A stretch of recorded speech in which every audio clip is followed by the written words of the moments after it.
The Irish Prime Minister tonight condemning riots in Dublin. Dozens of people arrested, with those riots erupting after the stabbing of 5 people, including 3 children yesterday. Police blaming far-right agitators for the violence in a crowd that grew to roughly 300 people. You can see some of this here. The riots right in the city center, totally chaotic here. Burned out buses, trains, looted stores. Sadia Chowdhury from our partners at Sky News is in Dublin. It is very nervy here in the city tonight, as it has been throughout the day. We're on the street where some of that violence took place.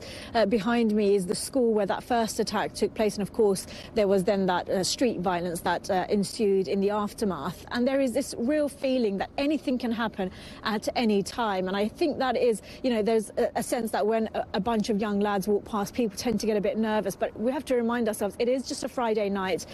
People are out and about. Some people have been drinking. It is perhaps typical behaviour, but I think in the context of what happened yesterday, a lot of people see what happened yesterday as having come out of nowhere, and so they don't know if tonight is safe. There isn't that sort of Bobby on the beat kind of police presence that you might expect, but certainly there are cars. I can see one now, a Garda vehicle which has its blue lights on, and we've had them pass through. But the Taoiseach has insisted that it is safe. He's urged people to come into the city. Remember, it is a Black Friday today, so it should have been a lot busier than it is, but many of the shops are closed. Some have boarded up their windows, whether that's from the damage or in anticipation perhaps that there could be another night of unrest. But he has called on people to come into the city, insisting it is safe, saying that the violence that took place last night took part in a very small part of Dublin and that it was controlled very quickly. Many people, of course, disagree with him, but this isn't a typical Friday night. This, I'm told, is a night when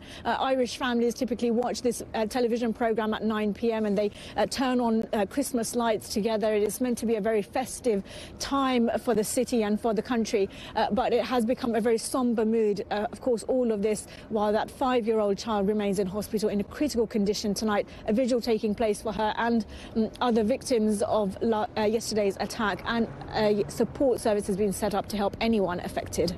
Thanks for watching. Stay updated about breaking news and top stories on the NBC News app or follow us on social media.